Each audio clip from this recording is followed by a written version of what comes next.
Apakah sholat tahiyatul masjid itu termasuk sholat qobliyah? Oh, dia mau sekali dayung 2-3 pulau terlampau.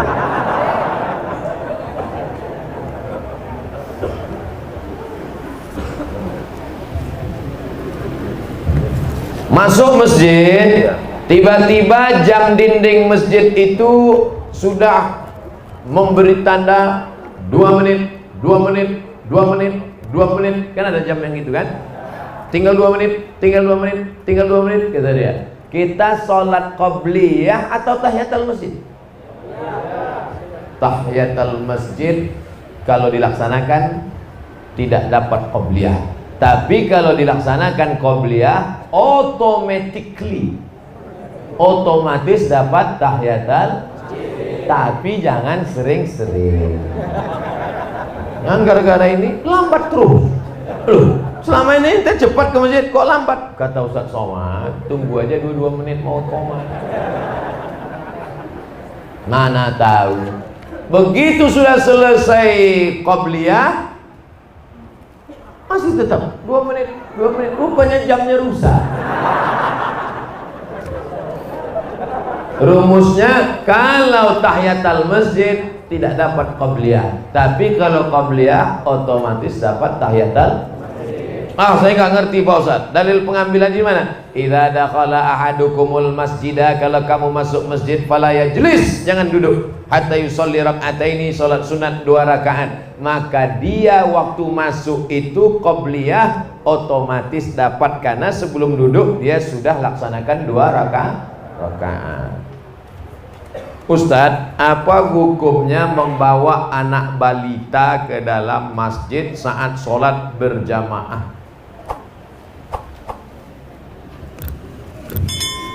Ada sebagian pengurus masjid anti sama anak kecil.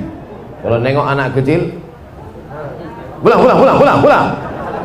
Naik darah tinggi, kolesterol naik. Kalau di Masjid Al-Muhajirin masih ada anak-anak lari-lari, lompat-lompat, jerit-jerit, berarti 20 tahun lagi masih tetap ada sholat berjamaah. Takbir. Anak kecil dibagi 3, siji loro telu. Yang pertama namanya sobi, 4 tahun ke bawah. Yang kedua mumayyiz, kira-kira sudah bisa membedakan mana baik mana buruk. Mohon maaf anak ustadz, ini mumayyiz. Mumayyiz artinya kalau diginikan, diam ya nak, duduk ya nak, mumayyiz sudah bisa. Tapi kalau yang sobi tadi yang 4 tahun kita ginikan, diam ya nduk, kita pula diginikannya.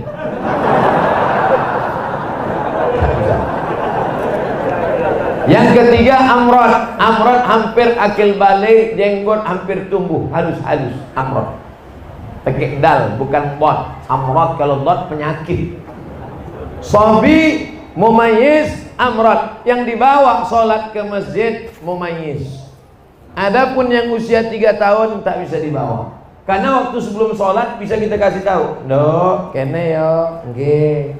Begitu kita takbir, Allahu Akbar, lari dia. Kebetulan bapak yang di situ ada bawa kacamata, diletakkannya di bawah.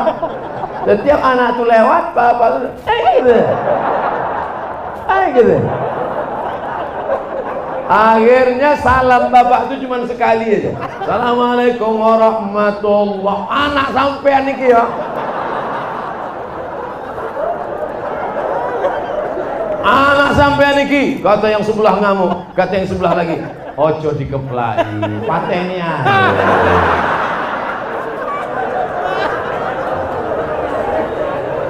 Oleh sebab itu maka yang dibawa itu yang mumayyiz. Saya sudah ceramah 70 menit, anak kita masih serius mendengar ceramah. Mudah-mudahan dijadikan Allah pemimpin lampau.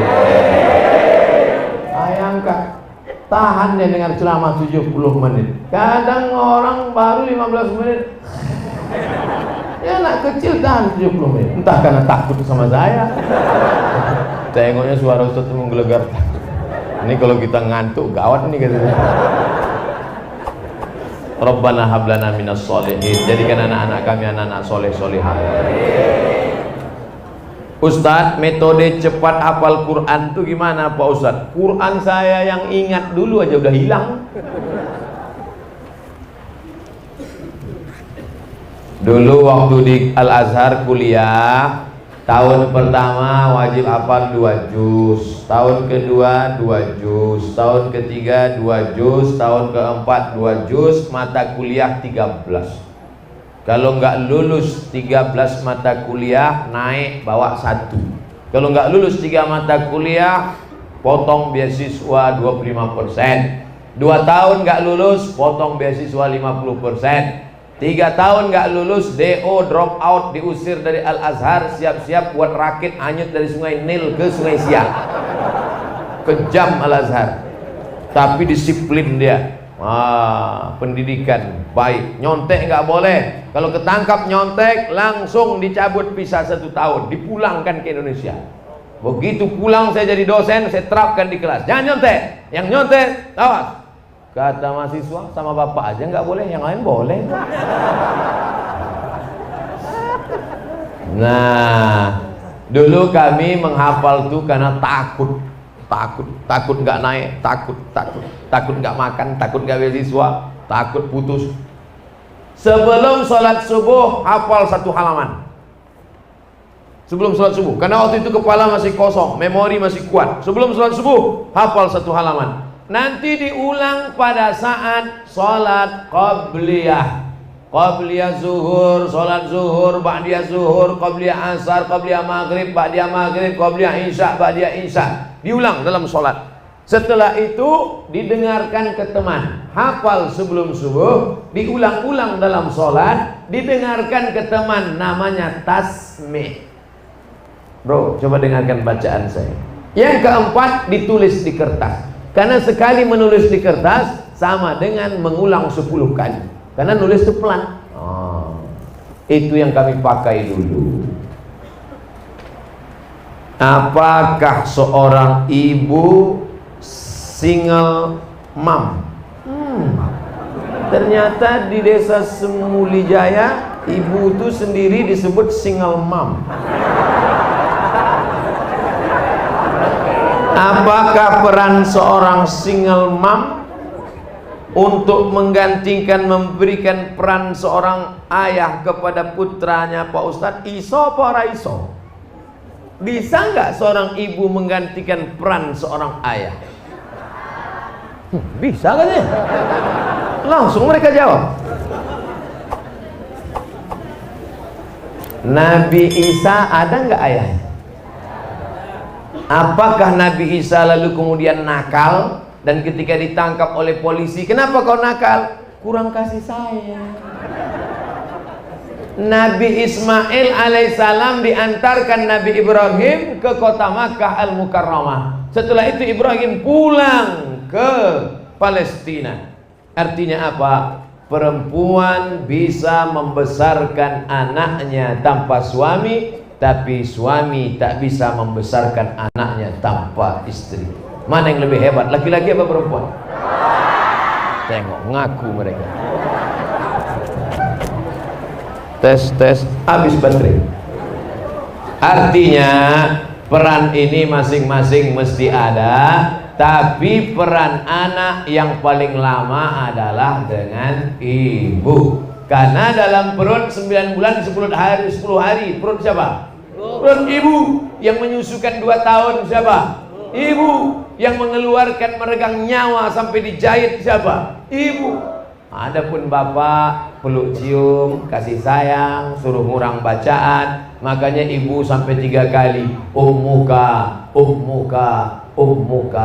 abuka. Karena ibu yang mengandung, melahirkan, menyusukan. Yang sempurna dapat kasih sayang ibu, dapat kasih sayang bapak, tapi yang lebih adalah ibu. Ini semua yang hebat-hebat ini, Bapak Bupati, Wakil Bupati, Bapak Sekda, alim ulama, semua laki-laki yang hebat ini keluar dari rahim ibu. Betul? Oleh sebab itu maka jangan pernah menyakiti ibu, karena perempuan adalah tempat kita membalas kasih sayang, mengharapkan turunnya rahmat Allah Subhanahu wa ta'ala. Bagaimana hukumnya bila kita ingin merehab masjid? Bagus. Apakah amal jariah yang membangun masjid pertama akan hilang? Ketika Masjid Nabawi tiangnya batang korma, atapnya pelepah korma, dindingnya labin tanah liat yang dijemur kering dicetak 4, direnovasi oleh Sayyidina Utsman bin Affan. Abu Bakar, Umar, Utsman. Utsman merenovasi pertama Masjid Nabawi. Lalu sahabat komplain, bagaimana dengan yang nyumbang tiangnya? Berarti putuslah pahalanya Utsman. Utsman langsung membacakan hadis yang dia pernah dengar dari Nabi SAW. Man bana masjidan, siapa yang bangun masjid, banallah mislahu baitan fil jannah, maka Allah sudah bangunkan untuk dia satu tempat dalam surga. Mana tahu nanti Masjid Al-Muhajirin masyarakatnya melimpah ruah, rumah ripah loh jenawi, tokat dan batu jadi tanaman, melimpah ruah rezeki, maka nanti masjid ini kita buat menjadi Islamic Center 2 tingkat insyaallah. Amin. Ada pondok tahfiz Qur'annya, ada tempat praktek dokternya, ada tempat kumpul anak mudanya. Apakah hilang pahala orang yang nyumbang dinding keramik? Tidak, maka tetap mengalir. Kalaupun mau dijual atapnya, maka dijual, duitnya tetap balik lagi ke masjid. Kalaupun dindingnya mau dihancurkan, dindingnya menjadi pondasi masjid atau ke masjid lain, tidak dibuang, tidak digunakan untuk sia-sia, karena dia adalah wakaf. Wakaf itu la yuba'u, tak boleh dijual, wala yuhabu, tak boleh dihibahkan, wala yurasu, tak boleh diwariskan, tapi wakaf kembali kepada wakaf. Makanya yang kemarin sudah nyumbang keramik, nggak perlu ditulis di situ keramik saya. Lalu ketika nanti ada direnovasi, nyari mana keramik saya, mana. Mudah-mudahan yang bangun masjid ini ikhlas, sudah dibangunkan tempatnya di surga. Oh, jadi Ustadz, kalau saya sedekah keramik di akhirat saya nanti dapat keramik. Ya, kalau saya kemarin buat atap di akhirat dapat atap. Ya. Tiba-tiba satu bapak nangis. Kamu kenapa nangis? Saya kemarin cuma ngasih WC Pak Ustaz. Masa di akhirat cuma dapat WC? Mikirnya jangan logika dunia. A'datul ibadiyas salihin, aku siapkan untuk hambaku yang saleh, mala a'yunun ra'at, belum pernah dilihat mata, wala udhunun sami'at, belum pernah didengar telinga, wala khatara ala qalbi bashar, belum pernah terlintas di hati manusia. Maka yang kemarin sedekah WC kamar mandi akan diberikan balasan tak pernah terlintas di hati manusia. Amin. Saya seorang difabel, mohon maaf, kurang salah satu kesempurnaan anggota tubuh fisik. Saudara-saudara kita yang dilebihkan Allah yang lain, tapi dikurangkan Allah yang lain. Saya sholat dalam keadaan duduk atau berdiri. Pas duduk antara 2 sujud, dada saya tidak menghadap kiblat. Bagaimana Ustadz? Soalnya ada orang mengatakan sholat saya tidak diterima karena tidak sempurna. Yang wajib sempurna itu bagi orang yang sempurna. Yang tak sempurna gimana dia mau sempurna? La yukallifullahu nafsan illa wus'aha. Gak bisa sholat berdiri duduk, tapi duduknya bukan dari awal. Di awal tetap berdiri, bawa kursi, di awal tetap berdiri. Ghairil maghdubi 'alaihim waladdallin. Amin. Bismillahirrahmanirrahim. Qul huwallahu ahad, Allahus samad, lam yalid wa lam yulad wa lam yakul lahu kufuwan ahad. Ruku'. Allahu akbar. Sami Allahu liman hamidah. Apa sujudnya baru duduk. Oh, bukan dari awal duduk. Ustaz mau duduk aja banyak gaya. Saya praktek ini. Nah, jadi kalau memang dia bisa berdiri. Tapi kalau dari awal tak bisa berdiri. Orang yang kena vertigo nggak bisa berdiri. Vertigo nggak bisa. Asalnya goyang apa? Goyang. Dari awal tak bisa. Takut tumbang. Dari awal duduk. Allahu Akbar. Rukuknya setengah. Allahu Akbar. Sami Allahu liman hamidah. Sujudnya lebih rendah. Apakah kening mesti ditempelkan? Mau ditempel kemana?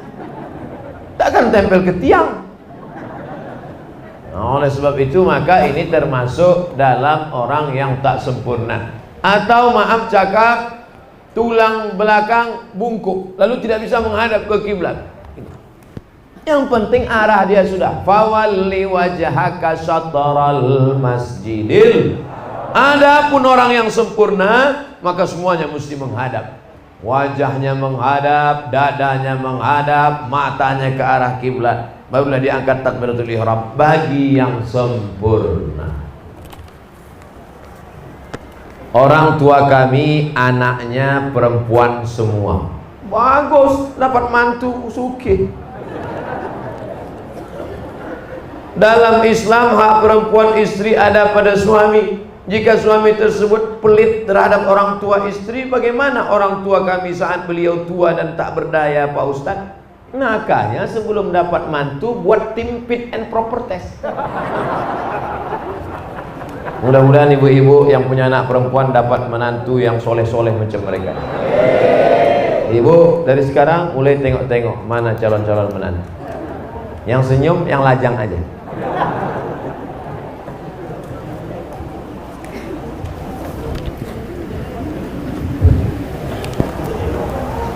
Kewajiban laki-laki pada perempuan: kasih makan, kasih pakaian, kasih tempat tinggal, beri pendidikan, beri perhatian. 5. Makan, pakaian, tempat tinggal, pendidikan, perhatian.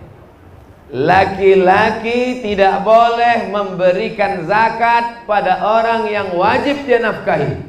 Tak boleh bapak beri zakat kepada istri. Adinda, ini 3 juta zakat kanda sekaligus belanja 3 bulan. Nggak bisa. Laki-laki tidak boleh memberikan zakat pada mertua. Kenapa? Karena istri, anak, orang tua, mertua wajib dinafkahi.